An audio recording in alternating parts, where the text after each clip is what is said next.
In this presentation, we will learn about the four major word classes: nouns, verbs, adjectives, and adverbs. A noun is a word that denotes a person, place, thing, or idea.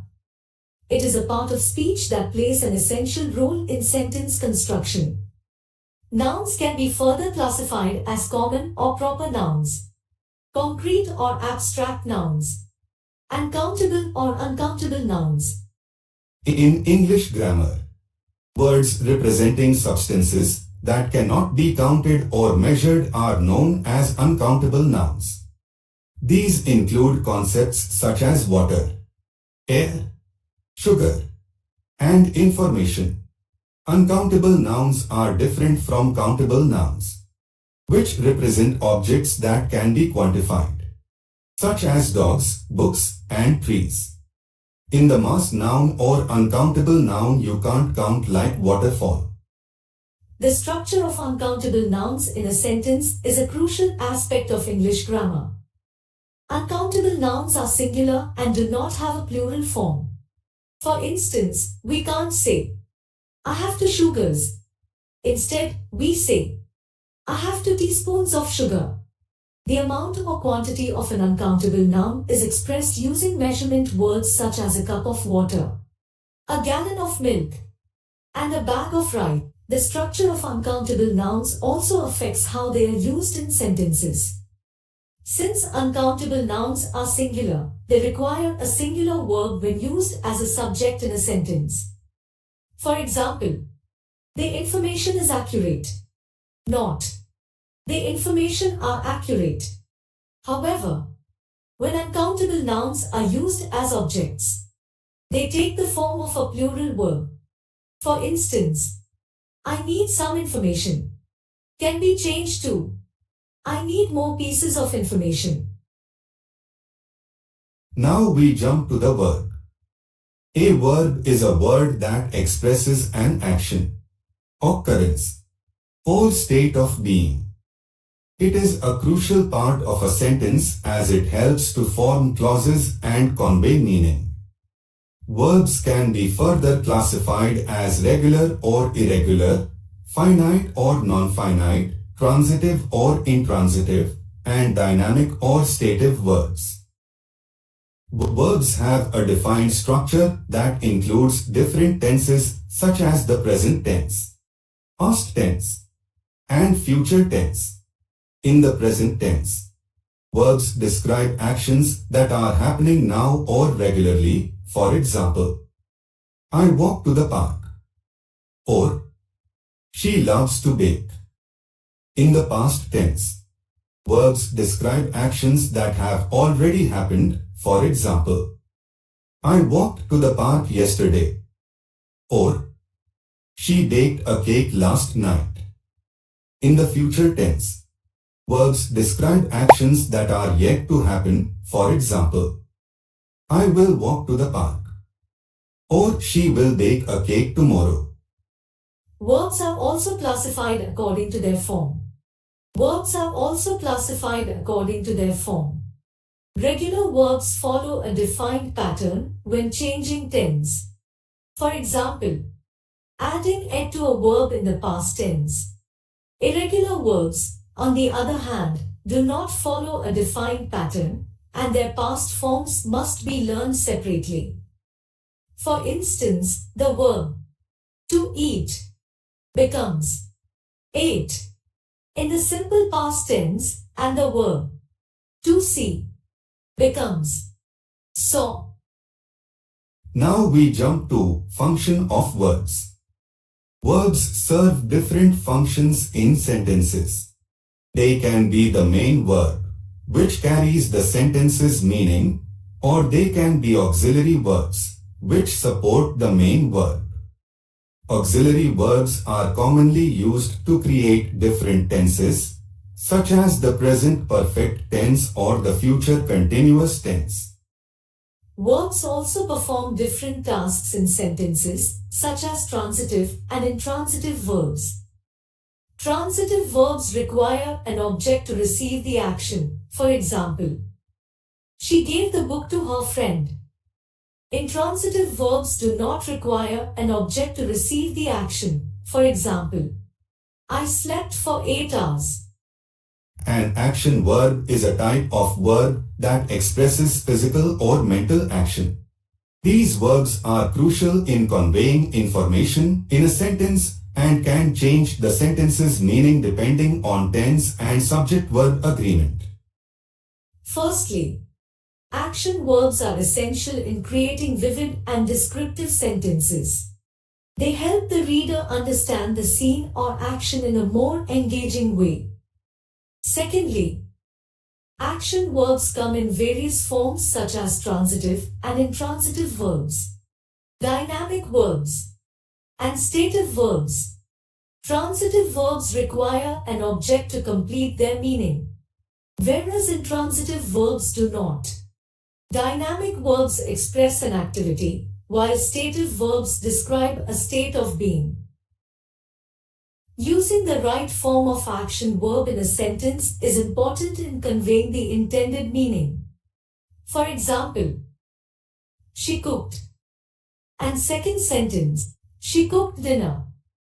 In the first sentence, the reader is likely to be confused as to what the person cooked. The second sentence, however, provides a clearer picture of what was cooked and creates a more descriptive sentence. Linking verbs are a type of verb that does not show an action but instead links the subject of a sentence to other information about it. These verbs help to describe or identify the subject and are crucial in forming sentences that provide information about the subject. Linking verbs can be divided into two categories: sensory linking verbs and passive linking verbs. Sensory linking verbs include verbs that describe the senses such as look, sound, feel, smell, and taste. Passive linking verbs, on the other hand, include be, seem, become, appear, and remain. One important thing to note about linking verbs is that they do not take direct objects. Instead, they are followed by a subject complement, which provides additional information about the subject. The subject complement can be either a noun, adjective, or pronoun that describes or identifies the subject. For example, in the sentence, she appears tired. Appears is a linking verb and tired is the subject complement that describes the subject she. In another example, he is a doctor. Is this a linking verb and doctor is the subject complement that identifies the subject. He. Understanding linking verbs is essential for constructing clear and concise sentences. By using them effectively, writers can provide useful information about the subject, leading to a more engaging and informative piece of writing. Helping verbs, also known as auxiliary verbs, are a group of verbs that work in conjunction with a main verb to express the action or state of being in a sentence. They are called helping verbs because without them, the sentence would not have the same meaning or clarity. The most common helping verbs in English are be, have, and do. Be is used to form the progressive tenses, while have is used to form the perfect tenses. Do is used to form questions and negatives in the present tense. Other helping verbs include can, may, might, will, shall, could, would, and should. Helping verbs are used to show tense, mood, and voice in a sentence. For example, I have been singing uses the helping verb have, which indicates that the action is in the past and has been completed. I am singing uses the helping verb am, which indicates that the action is happening in the present and is continuous. In addition to showing tense, mood, and voice, helping verbs can also express emphasis, probability, obligation, and permission. For example, he should be studying uses the helping verb should, which expresses obligation. They might be late uses the helping verb might, which expresses probability. Helping verbs can also be used in combination to form complex verb forms. For example, she has been studying uses the helping verbs has and been to create the present perfect progressive tense, which indicates a continuous action that started in the past and is still ongoing. Modal verbs are a unique group of auxiliary verbs in English that add shades of meaning to the main verb. They are used to express various attitudes such as obligation, possibility, permission, and ability. Some common modal verbs include can, could, must, should, will, would, may, and might. Modal verbs are distinct from other auxiliary verbs in their form and usage. They are always followed by the base form of the main verb and have no s or ed endings. For example, I can swim and he should study are both correct, while I can swim and he should study are incorrect. One of the primary uses of modal verbs is to express ability and possibility. For instance, I can play the guitar implies that I have the skill or capability to play the guitar. Similarly, she might come to the party suggests that there is a possibility that she will attend the party. Modal verbs can also indicate obligation and permission. For example, you should study for the exam implies that it is advisable or necessary to study for the exam. In contrast, you may leave early today suggests that it is permissible to leave work early. Modal verbs can also express degrees of certainty or speculation. For instance, I must have left my keys at home suggests a strong probability that the keys were left at home. Similarly, he might be late for the meeting implies that there is a possibility that he will arrive late. Now we jump to adjective. Adjectives are words that are used to describe or modify nouns or pronouns. They provide additional information about the noun or pronoun and help provide a clearer understanding of the things or people being described. Adjectives can be used to describe a variety of characteristics such as size, color, shape, texture, and more. One of the primary functions of adjectives is to make writing more vivid and descriptive. By using adjectives, writers can create images in the minds of their readers, helping them to better visualize the people, places, and things being described. For example, consider the following sentence. The old man sat on the bench. Now listen to the same sentence with descriptive adjectives added.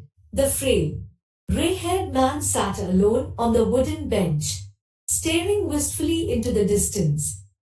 By adding descriptive adjectives like frail, gray-haired, alone, and wooden, the reader is able to more vividly picture the man and his surroundings.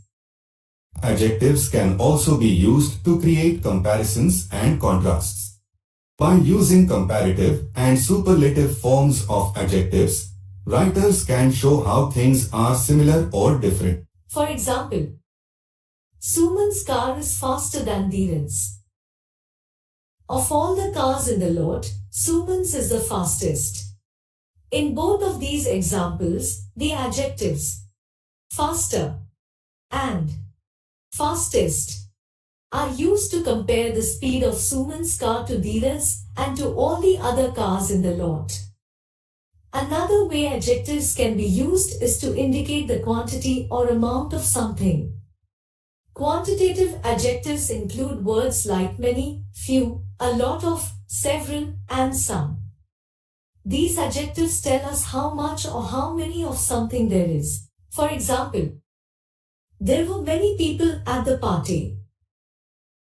There were only a few slices of pizza left.